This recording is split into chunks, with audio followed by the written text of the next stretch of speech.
കുൽഗാമിൽ ചെങ്കൊടി പാറുന്നു. യൂസഫ് തരിഗാമി കുൽഗാമിൽ ചെങ്കൊടി പാറിക്കുന്നു. വീണ്ടും അതിമനോഹരമായ ഒരു വിജയത്തിന്റെ കാഴ്ച നമുക്കറിയാം.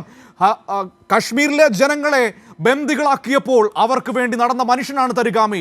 ഒരു പക്ഷേ ആദ്യമായിട്ട് പിടിച്ച BJP സർക്കാർ തുറുങ്കിലിട്ട നേതാവ് കൂടിയാണ് തരിഗാമി എന്ന് പറയുന്നത്. ആ നേതാവിനെ കാണാൻ സീതാറാം യെച്ചൂരി അന്ന് പോയതൊക്കെ നമ്മുടെ മുൻപിലുണ്ട്.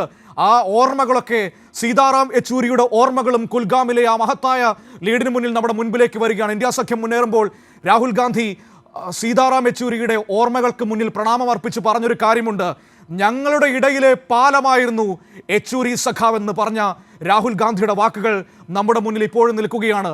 വിവിധ വീക്ഷണങ്ങളുള്ളവരെ, വിവിധ കാഴ്ചപ്പാടുള്ളവരെ ഒരുമിച്ച് കൊണ്ടുപോയി ഇന്ത്യ സഖ്യമെന്ന ഒരു അസാധാരണമായ കൂട്ടുകെട്ട് രൂപപ്പെടുത്തുന്നതിൽ നിർണായക പങ്ക് വഹിച്ച സീതാറാം യെച്ചൂരിയുടെ ഓർമ്മകൾക്ക് തിളക്കം കൂടുന്നു ഈ വിജയം നമ്മുടെ മുൻപിലേക്ക് വരുമ്പോൾ.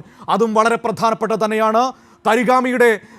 തരിഗാമി മിന്നുന്ന ലീഡിലേക്ക് പോകുന്നു. ഓം പ്രകാശും ലീഡിൽ തന്നെയാണ് ഭിവാനിയിൽ എന്നാണ് മനസ്സിലാക്കുന്നത്. യൂസഫ് തരിഗാമി കുൽഗാമിൽ വലിയ ലീഡിലേക്ക് പോകുന്നു എന്നതാണ് ജമ്മു കാശ്മീരിലെ ഏറ്റവും മനോഹരമായ വാർത്തകളിലൊന്ന്. തരിഗാമിക്കെതിരെ അവിടെ ഒരു മഴവിൽ സഖ്യമായിരുന്നു. ലോകത്തുള്ളവർ എല്ലാവരും തരിഗാമിക്കെതിരായിട്ടാണ് അവിടെ മത്സരിച്ചത്. അവിടെ തരിഗാമിയുടെ അല്ലെങ്കിൽ NC കോൺഗ്രസ് CPM സഖ്യത്തിനെതിരെ ലോകത്തുള്ള സകലമായ ടീമുകളും വന്ന് മത്സരിക്കുന്നതാണ് നമുക്ക് കാണാൻ കഴിയുന്നത്. പക്ഷേ അതിനെയൊക്കെ മറികടന്നുകൊണ്ട് അസാധ്യമായ ഒരു ലീഡിലേക്ക് പോകുന്ന അതിമനോഹരമായ കാഴ്ച, അത് നിലനിർത്താൻ പോകുന്ന വഴിക്ക് കഴിയട്ടെ എന്ന് തന്നെയാണ് നമ്മുടെ പ്രതീക്ഷ. ഏതായാലും രണ്ടിടങ്ങളിലും കേവല ഭൂരിപക്ഷം മറികടന്നിരിക്കുന്നു.